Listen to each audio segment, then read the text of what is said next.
Meet the Renault Twingo. Cute, isn't it? Actually, make that cute and clever because it's got a trick up its sleeve. It's going to need it too because it's going up against the Hyundai i10 and Volkswagen Up, which are two cars we rate very highly. To find out if it's got what it takes, we're going to look at three areas: how much space it's got, what it's like to drive, and how much it costs to buy and run. So what is it that's so clever about the Twingo? Well, the answer is under here, because this is where the engine is. That's right, it's rear engine, just like a Porsche 911. Now that's not to make it as fast as a Porsche 911, because believe me, it's not. It's to maximise the space on the inside. To that end, the boot is big enough for a couple of small bags, and you can not only fold the rear seats flat, but the passenger seat too, creating enough space for one of those IKEA Billy bookcases. Strange, but true. Adding to its practical nature, the Twingo also has 5 doors.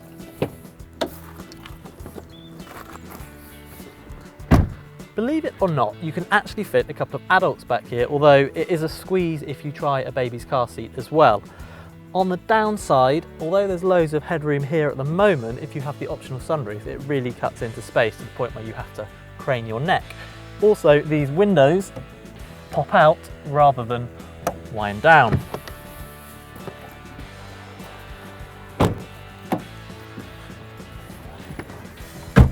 Up front you get this very trendy dash, and for a couple of £100 you can specify these optional coloured panels. For space then, the Twingo scores are bigger than you expect, 8 out of 10.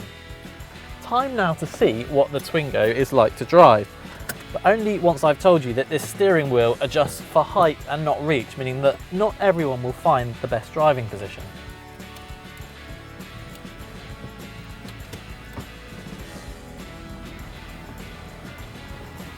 The Twingo is available with 2 engines, both of which are tiny.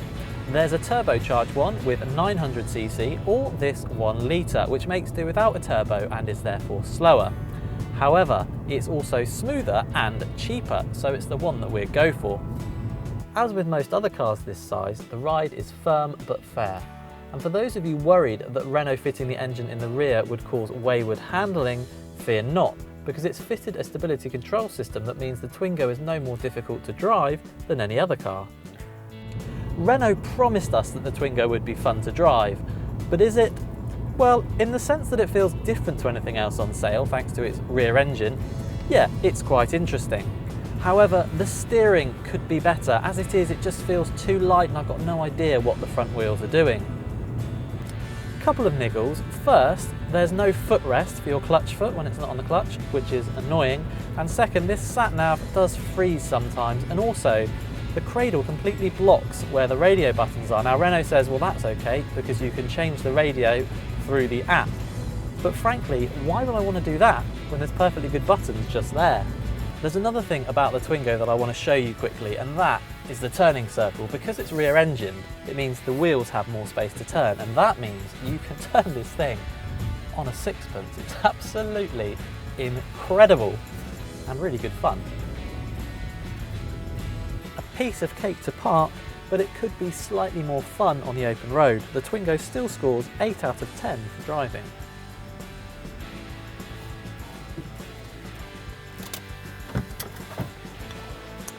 Next, we move on to affordability, and it's an area that the Twingo has to excel. Unfortunately, it doesn't. Why? Well, even the entry-level model costs a few £100s more than a Volkswagen Up or Hyundai i10. On the plus side, running costs should be tiny, with most models emitting less than 100 grams a kilometre of CO2, and all Twingos easily capable of returning more than 50 miles to the gallon. Plus, Renault offers a 4-year, 100,000-mile warranty. Hampered slightly by its higher list price, the Twingo still manages to score 8 out of 10 for affordability.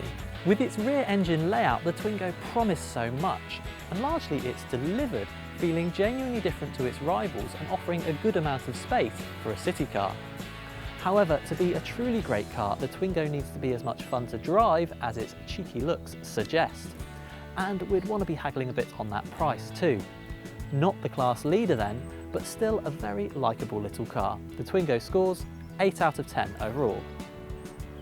For more car reviews, click up here to subscribe to the Telegraph Cars YouTube channel, or down here to go to the Telegraph Cars website.